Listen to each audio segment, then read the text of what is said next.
Given the increasing diversity of America's populations, the dangers of sectarianism are greater than ever.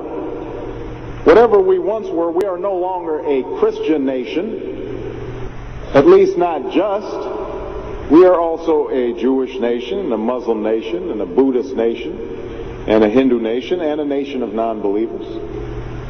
And even if we did have only Christians in our midst, if we expelled every non-Christian from the United States of America, whose Christianity would we teach in the schools?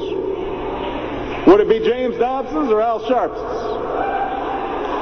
Which passages of Scripture should guide our public policy? Should we go with Leviticus, which suggests slavery is okay, and that eating shellfish is an abomination? Or we could go with Deuteronomy, which suggests stoning your child if he strays from the faith. Or should we just stick to the Sermon on the Mount, a passage that is so radical that it's doubtful that our own Defense Department would survive its application? So before we get carried away, let's read our Bibles now. Folks haven't been reading their Bible. Which brings me to my second point.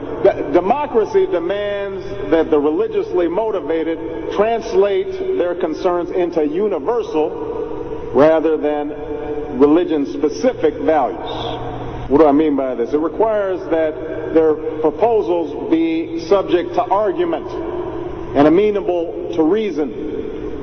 Now, I may be opposed to abortion for religious reasons, to take one example, but if I seek to pass a law banning the practice, I can't simply point to the teachings of my church or evoke God's will.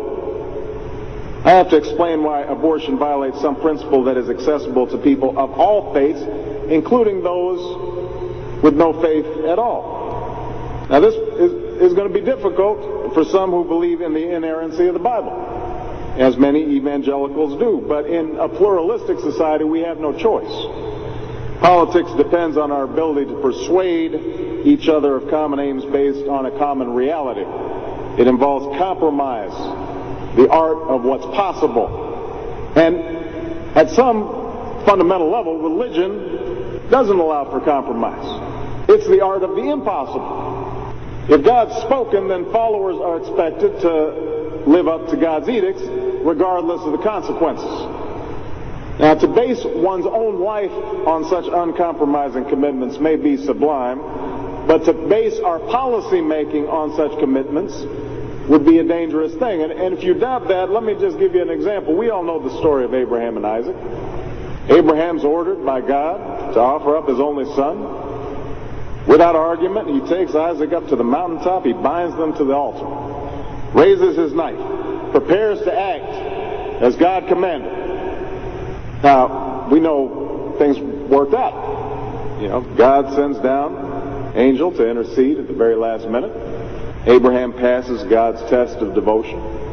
But it's fair to say that if any of us leaving this church saw Abraham on the roof of a building raising his knife, we would, at the very least, call the police and expect the Department of Children and Family Services to take Isaac away from Abraham. We would do so because we don't hear what Abraham hears. We don't see what Abraham sees. And so the best we can do is act in accordance with those things that we all see and that we all hear, be it common laws or basic reason. So we have some work to do here.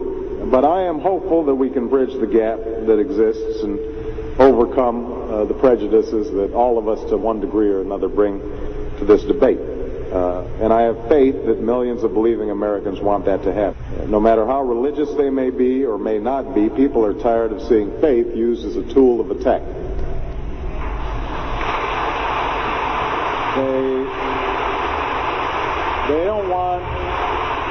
They don't want faith used to belittle or to divide, because in the end, that's not how they think about faith in their own lives.